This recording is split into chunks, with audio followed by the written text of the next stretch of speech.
Give me that moment when you first were aware of the Indianapolis 500 when you were a little kid. When did it? And was this where you wanted to get to? Did you want to get to this has been a dream my entire life. You know, I was 4 years old. I told my parents that one day I was going to be at Indy and I was going to be there as a driver.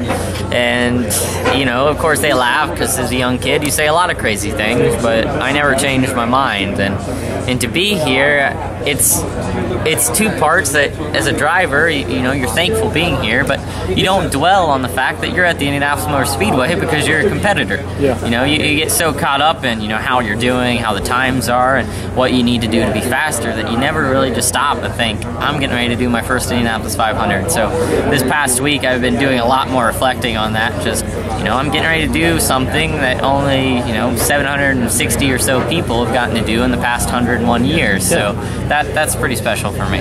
What do you expect to feel when you walk out there Saturday? You're introduced to the crowd, 250, 300,000 people. I mean, what do you?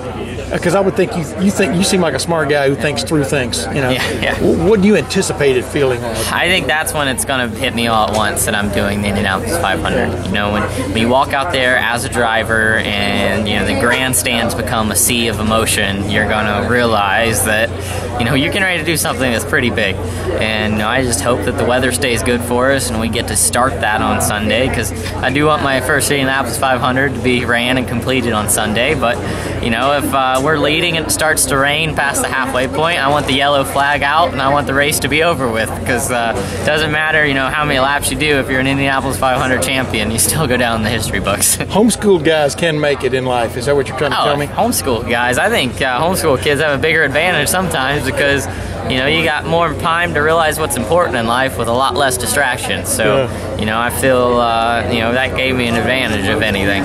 Hey, last thing. I asked you what you were going to feel like going into the race. What to you is success on Sunday?